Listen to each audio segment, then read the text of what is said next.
വിശുദ്ധ പത്രോസ്ലീഹ എഴുതിയ 1-ാം ലേഖനം 2-ാം അധ്യായം 1 മുതൽ 10 വരെയുള്ള വാക്യങ്ങൾ. നിങ്ങൾ എല്ലാ തിന്മയും വഞ്ചനയും കാപട്യവും അസൂയയും അപവാദവും ഉപേക്ഷിക്കുവിൻ. രക്ഷയിലേക്ക് വളർന്നു വരേണ്ടതിന് നിങ്ങൾ പരിശുദ്ധവും ആത്മീയവുമായ പാലിനു വേണ്ടി ഇളം പൈതങ്ങളെ പോലെ ദാഹിക്കുവിൻ. കർത്താവ് നല്ലവനാണെന്ന് നിങ്ങൾ അനുഭവിച്ചറിഞ്ഞിട്ടുണ്ടല്ലോ. അതിനാൽ സജീവശിലയായ അവനെ നമുക്ക് സമീപിക്കാം. മനുഷ്യർ തിരസ്കരിച്ചതും ദൈവം തിരഞ്ഞെടുത്തതുമായ അമൂല്യ ശിലയാണ് അവൻ. നിങ്ങൾ സജീവ ശിലകൾ കൊണ്ടുള്ള ഒരു ആത്മീയ ഭവനമായി പടുത്തുയർത്തപ്പെടട്ടെ. യേശു ക്രിസ്തു വഴി ദൈവത്തിന് സ്വീകാര്യമായ ബലികൾ അർപ്പിക്കുന്നതിന് വിശുദ്ധമായ ഒരു പുരോഹിത ജനമാവുകയും ചെയ്യട്ടെ. ഇപ്രകാരം എഴുതപ്പെട്ടിരിക്കുന്നു: ഇതാ, സിയോനിൽ ഞാൻ ഒരു കല്ല് സ്ഥാപിക്കുന്നു, തിരഞ്ഞെടുക്കപ്പെട്ടതും അമൂല്യവുമായ മൂലക്കല്ല്. അതിൽ വിശ്വസിക്കുന്നവൻ ഒരിക്കലും ലജ്ജിക്കുകയില്ല. വിശ്വസിക്കുന്ന നിങ്ങൾക്ക് അത് അഭിമാനമാണ്. വിശ്വസിക്കാത്തവർക്ക് പണിക്കാർ ഉപേക്ഷിച്ചു കളഞ്ഞ കല്ല് മൂലക്കല്ലായി തീർന്നിരിക്കുന്നു. അതവർക്ക് തട്ടി വീഴ്ത്തുന്ന കല്ലും ഇടർച്ചയ്ക്കുള്ള പാറയുമായിരിക്കും. എന്തെന്നാൽ വചനത്തെ ധിക്കരിക്കുന്ന അവർ വിധിക്കപ്പെട്ടിരിക്കുന്നത് പോലെ തട്ടി വീഴുന്നു.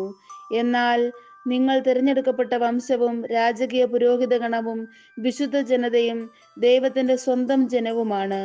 അതിനാൽ അന്ധകാരത്തിൽ നിന്ന് തന്റെ അത്ഭുതകരമായ പ്രകാശത്തിലേക്ക് നിങ്ങളെ വിളിച്ചവന്റെ നന്മകൾ പ്രകീർത്തിക്കണം.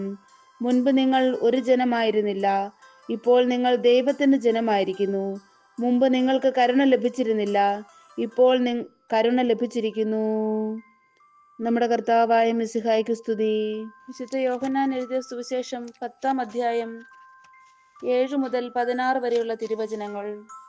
അതുകൊണ്ട് യേശു വീണ്ടും പറഞ്ഞു: സത്യം സത്യമായി ഞാൻ നിങ്ങളോട് പറയുന്നു, ഞാനാണ് ആടുകളുടെ വാതിൽ. എനിക്ക് മുൻപേ വന്നവരെല്ലാം കള്ളന്മാരും കവർച്ചക്കാരുമായിരുന്നു. ആടുകൾ അവരെ ശ്രവിച്ചില്ല. ഞാനാണ് വാതിൽ. എന്നിലൂടെ പ്രവേശിക്കുന്നവൻ രക്ഷ പ്രാപിക്കും. അവൻ അകത്തു വരികയും പുറത്തു പോവുകയും മേച്ചിൽ സ്ഥലം കണ്ടെത്തുകയും ചെയ്യും. മോഷ്ടിക്കാനും കൊല്ലാനും നശിപ്പിക്കാനുമാണ് കള്ളൻ വരുന്നത്. ഞാൻ വന്നിരിക്കുന്നത് അവർക്ക് ജീവൻ ഉണ്ടാകാനും അത് സമൃദ്ധമായി ഉണ്ടാകാനുമാണ്. ഞാൻ നല്ല ഇടയനാണ്. നല്ല ഇടയൻ ആടുകൾക്ക് വേണ്ടി ജീവൻ അർപ്പിക്കുന്നു. ഇടയനല്ലാത്തവനും ആടുകൾ സ്വന്തമല്ലാത്തവനുമായ കൂലിക്കാരൻ ചെന്നായി വരുന്നത് കാണുമ്പോൾ ആടുകളെ ഉപേക്ഷിച്ച് ഓടിപ്പോകുന്നു.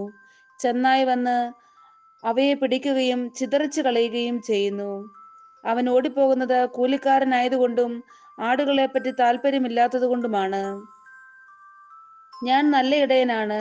പിതാവ് എന്നെയും ഞാൻ പിതാവിനെയും അറിയുന്നത് പോലെ ഞാൻ എനിക്കുള്ളവയെയും എനിക്കുള്ളവ എന്നെയും അറിയുന്നു. ആടുകൾക്ക് വേണ്ടി ഞാൻ ജീവൻ അർപ്പിക്കുന്നു. ഈ തൊഴുത്തിൽപ്പെടാത്ത മറ്റാടുകളും എനിക്കുണ്ട്. അവയെയും ഞാൻ കൊണ്ടുവരേണ്ടിയിരിക്കുന്നു. അവ എൻ്റെ സ്വരം ശ്രവിക്കും. അങ്ങനെ ഒരാട്ടിൻപറ്റവും ഒരിടയനുമാകും. നമ്മുടെ കർത്താവായ മിശിഹായ്ക്ക് സ്തുതി.